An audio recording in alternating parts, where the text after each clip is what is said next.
श्री स्वामी समर्थ चरित्र सारामृत पारायण करायचे कसे, काय करावे, योग्य पद्धत, फलश्रुती आपण आजच्या व्हिडिओमध्ये पाहणार आहोत। लहान मुलांनी केल्यास काय लाभ होऊ शकतो, सर्व काही आजच्या व्हिडिओमध्ये जाणून घेऊया। चला तर मग व्हिडिओला सुरुवात करूया।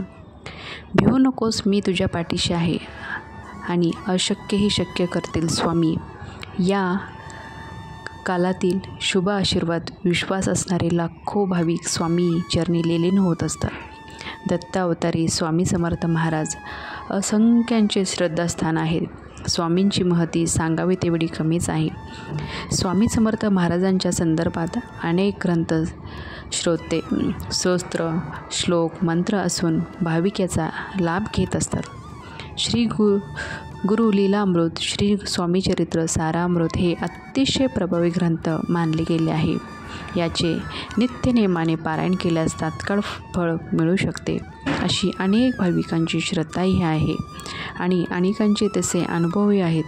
श्री स्वामी समर्थ चरित्र सारामृत पारायण करायची इच्छा असल्यास कसे करावे, योग्य पद्धत कोणती, याची फलश्रुती काय सांगितली आहे ते जाणून घेऊया। अक्कलकोटच्या स्वामी महाराजांनी न चुकता दररोज सेवा करणे कोट्यावधी भाविक आहेत। अनेक जण स्वामींशी घरातील सदस्य असल्याप्रमाणे संवाद साधतात। आनंद, दुःख स्वामींना सांगतात, अडचणी, समस्या सांगतात। यश, प्रगती झाली तरी स्वामी चरणी अर्पण करतात। स्वामींची ही कृपा आहे अशी भावना कायम ठेवून स्वामी सेवा सुरू ठेवतात। स्वामीवर सगळी काळजी, चिंता सोडून आपण आपले कर्तव्य, काम अगदी प्रामाणिकपणे आणि अनेक जण करत असतात। स्वामींची सेवा करण्याच्या दृष्टीने अनेक जण श्री गुरु लीलामृत श्री स्वामी चरित्र सारामृत याचे नियमितपणे पारायण करत असतात। परंतु ज्यांना पहिल्यांदा पारायण करायची इच्छा आहे त्यांनी सर्वप्रथम याचे नियम, पारायणाची योग्य पद्धत, पारायण कसे करावे, कधी सुरू करावे, पारायण झाल्यानंतर काय करावे अशा काही गोष्टी जाणून घेणे अत्यंत आवश्यक आहे। त्यानुसार संकल्पबद्ध होऊन स्वामी सेवा सुरू करावी। श्री स्वामी समर्थ चरित्र सारामृत पारायण कसे करावे? वास्तविक पाहता स्वामींच्या सेवेसाठी वेळ काळ पाहण्याची आवश्यकता नाही असे म्हटले जाते। असे असले तरी सोमवार, गुरुवार आणि उत्तम मानला जातो। दशमी, एकादशी, द्वादशी या स्थितींना 3 दिवसाचे पारायण करावे।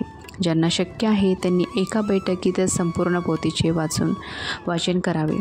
आपली श्रद्धा, भक्ती, इच्छा यानुसार या संपूर्ण पोथीची 3, 7, 11 आणि 21 अशी पारायणे करावे किंवा रोज एक अध्याय वाचला किंवा ऐकला तरी चालेल। श्री स्वामी समर्थ चरित्र सारामृत पारायण वेळ आणि पद्धत काय आहे? सकाळी सगळे स्नान करून झाल्याच्या नंतर नित्याची देवपूजा करून भोजनापूर्वी पारायण करावे।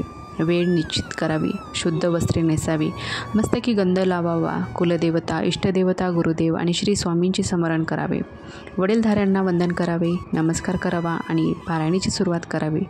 श्री स्वामी समर्थ सारामृत या पोथीत जसे सांगितले आहे तसे अध्याय पठणास प्रारंभ करावा। तत्पूर्वी एक दिवा कायम तेवत ठेवावा। पोथीला अक्षता, फुले व्हावीत, पोथीला धूप दीप दाखवावा। मनापासून पोथीला नमस्कार करून पारायणास सुरुवात करावी। श्री स्वामी समर्थ चरित्र सारामृत पारायण प्रारंभी काय करावे?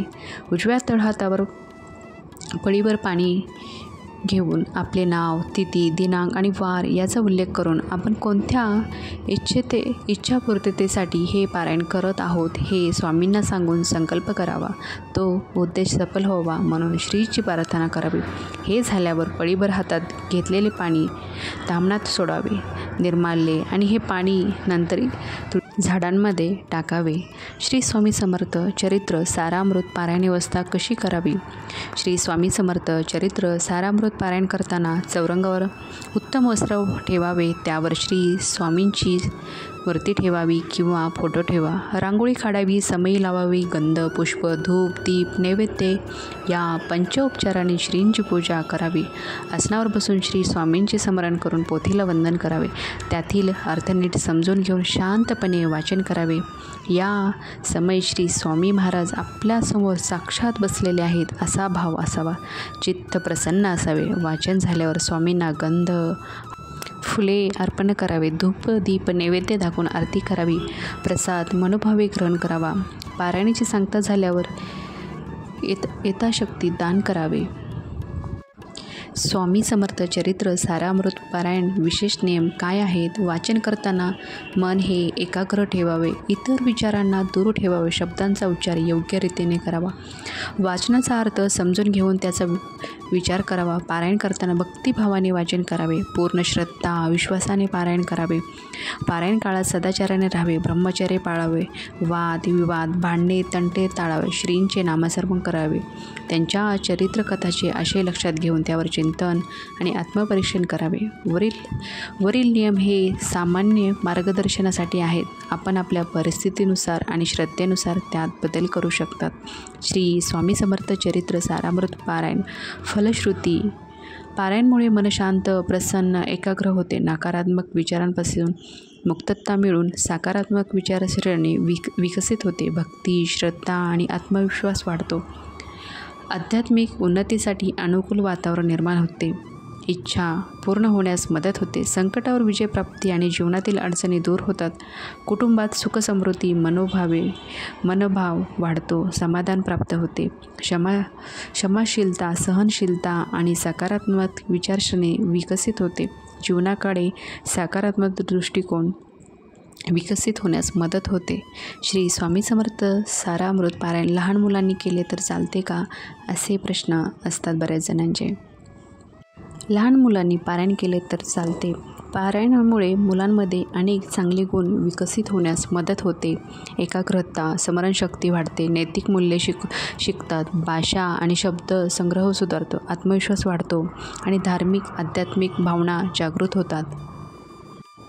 तुम्हाला श्री स्वामी समर्थ चरित्र सारामृत पारायण करण्याची पद्धत, फलश्रुती काय आहे ते हे आजच्या व्हिडिओमध्ये आपण संपूर्ण माहिती घेतली. ती कशी वाटली ते नक्कीच कमेंट करून सांगा. तोपर्यंत श्री स्वामी समर्थ.